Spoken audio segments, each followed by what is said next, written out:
Hi guys, and welcome to vlog 11. Thank you so much for coming back. I know we were having some problems with the audio the last few vlogs that I've done outside, but I think I've managed to find somewhere that's relatively quiet. There's just a couple of sports car engines, a couple of horn honks, and the sound of some running water in the background. Are you okay with that? I think we'll be fine. I'm at 360 Mall in Kuwait today. What a scenic setting. There's palm trees all around me. There's water just to the right of me. It's like it's not like fountains, it's kind of like all wee mini infinity pools where the water just runs down. It's fantastic.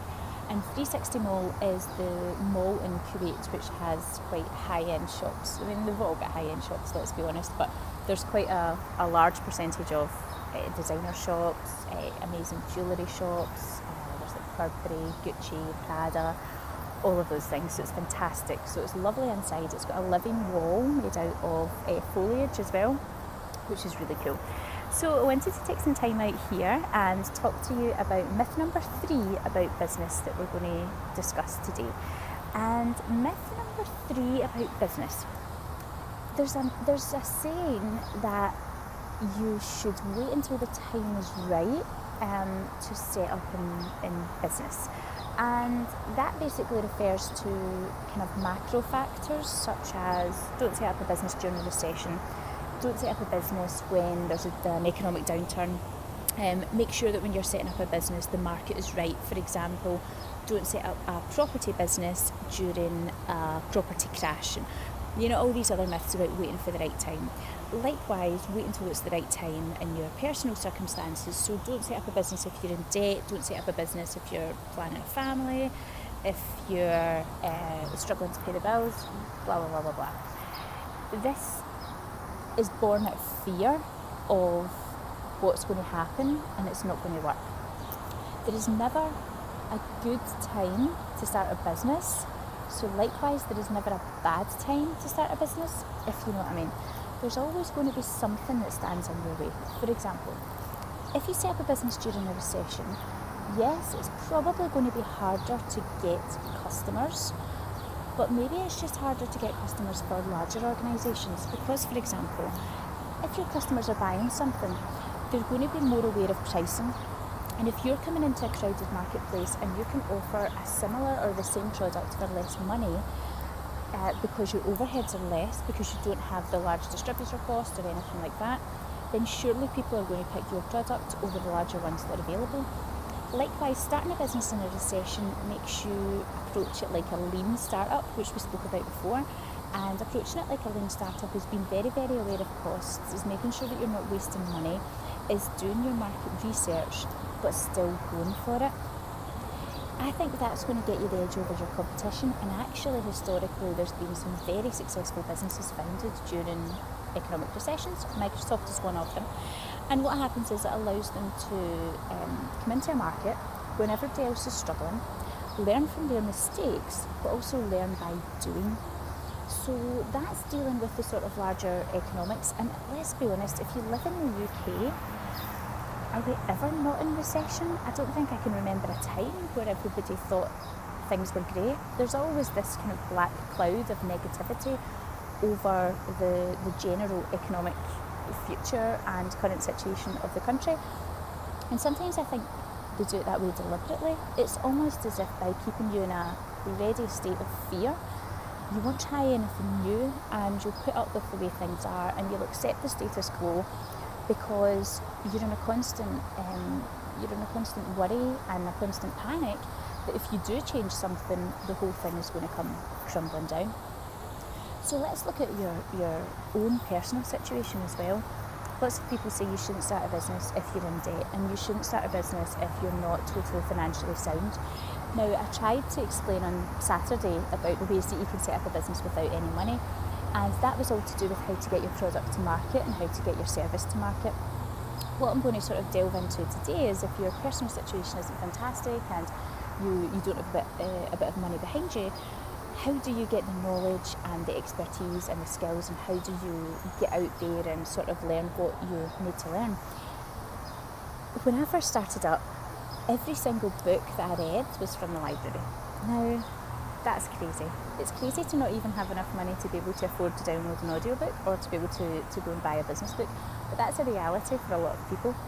So you don't need to have a library full of all the best business books. You don't need to spend a lot of money. All you need to do is do something towards it, and that's where hustle comes in. What you do have, everybody has the same amount of, everybody has one thing that's consistent, everybody has the same amount of time. You get 24 hours in a day, Bill Gates gets 24 hours in a day, Mark Zuckerberg gets 24 hours in his day, Mark Cuban gets 24 hours in a day, I get 24 hours in a day. Everybody gets the same amount of time. It's what you choose to do with that time that makes the difference. So if you're starting a business and there's a recession on and it's not the right time and everything's going wrong in your personal life and you're struggling for money and everything like that, you've still got the same amount of time.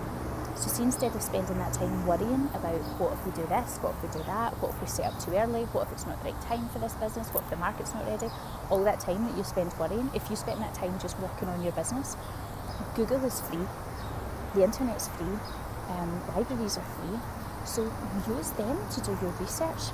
And if it's the latest book that you need that the library doesn't have, join mastermind groups, connect with people at networking events. There's loads of free networking events as well, and there's some that only charge a very, very small amount.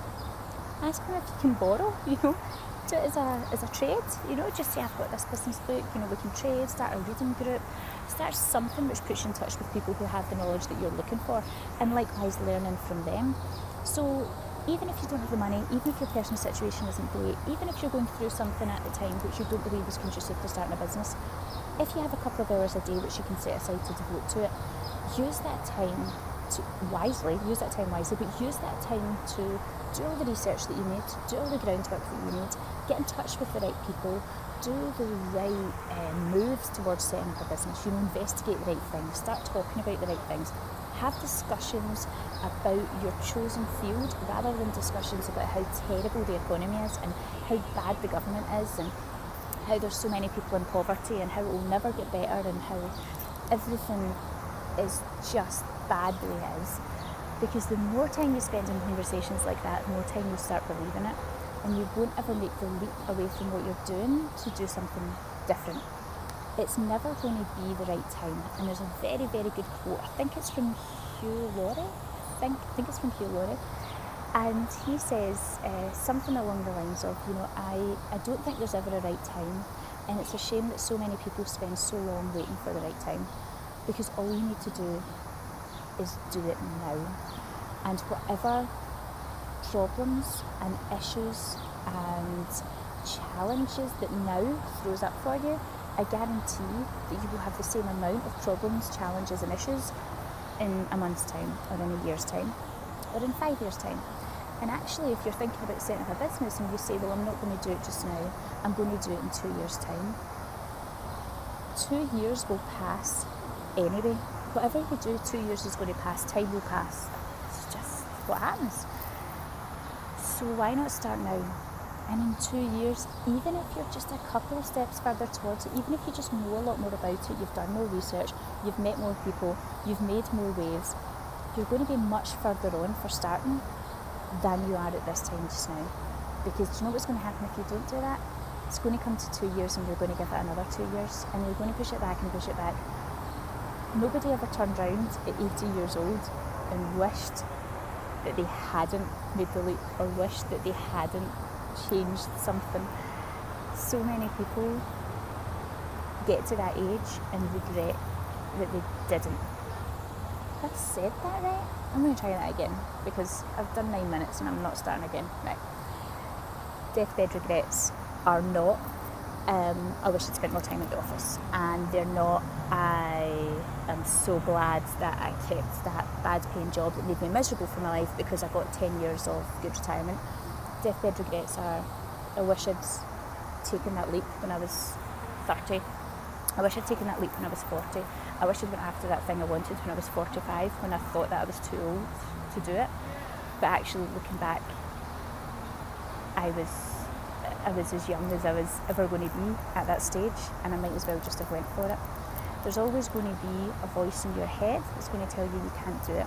There's always going to be a voice in your head that tells you you're too old, or you're too young, or you're too inexperienced, or you're too unskilled, or you're too skint, or it's just not right. Don't listen to it, because if you keep listening to it, it's always going to talk you out of doing whatever it is you want to do. Recommendation for today, probably still on hustling. I recommended to you yesterday to check out the Gary Vaynerchuk books and the audiobooks and everything. I'm going to recommend his podcast to you today, which is called Ask Gary V. It's also available on YouTube, and he talks through different questions every day.